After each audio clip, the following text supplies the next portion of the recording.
Hey everyone, how's it going? It is day 28 of Darren LaCroix's 90-day Facebook Live Challenge.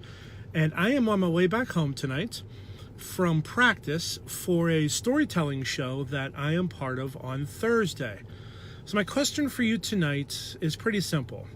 How comfortable are you at telling stories that teach but don't preach? And here's what I mean by teach but don't preach. Have you ever gone and listened to somebody speak, and the first half of their story was an inspiring story, anecdote-driven message about something that happened to them, and then they wind it back around with a heavy-handed preaching, here's what you should learn from the story I just told you. Have you ever heard that type of a delivery? Because it's very common. I've heard it rather frequently over the course of the past few years. The greatest stories that we can tell are, one, they're very personal. They are the stories of our life, of our experience, of our learnings, but they're told in a way that give other people an opportunity to learn from our experiences and from our journey, but we don't necessarily have to heavy-handedly tell them, this is what you're supposed to learn. That when I tell you this, you should learn this. The best stories are the ones that as you tell your anecdotes and your stories, the people that are listening to you and the people that are watching you walk away having understood something that was personal to them, but may or may not be the message that you were intending to share in the first place. You might have told a story.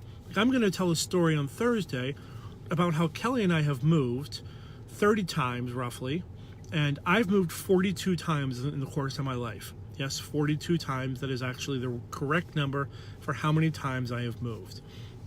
And I'm telling the story about how moving became kind of just a normal thing in my life and how it became very much an accepted way of life for Kelly and I, really based on the concept of life as an adventure. Let's just say yes and go try stuff.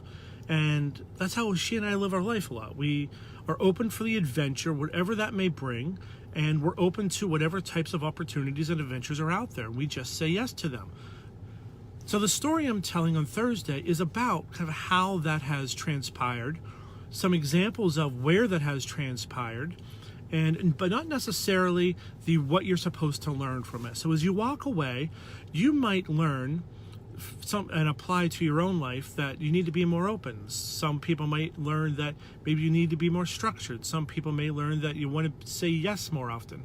Some people may learn that here today, gone tomorrow. There's a bunch of different things that you can take from the story that I'm going to tell, but it doesn't have to be the same thing for everybody. And in practicing the story I'm going to tell, it's the second time I've gone to the workshops now to get ready for the storytelling concert on Thursday. And in telling the stories these past couple of times, I've refined them in a way that they are more story-driven, they're anecdote-driven, and they don't heavy-handedly tell you something that you're supposed to learn. But we all have these great stories in our life about things that we've done, things that we want to do, experiences that we've had that have made us who we are today, and other people can learn from our experiences. We just have to be willing to share them, and share them in a way that doesn't heavy-handedly preach to someone that this is what you're supposed to take away. But rather, here's my experience, here's how it's helped me, and I hope that it can help you in some way too. So I would encourage you, get comfortable with telling your personal story in a way that's going to connect with audiences, that's going to teach a message, but isn't going to preach what someone's supposed to know. Because everybody can listen with their own open ears, with their own minds, and hopefully you can learn something from the story. And I see Kim is on here, I haven't talked to in a long time. And of course, Ron Torrance is here sitting in Florida in front of a fire.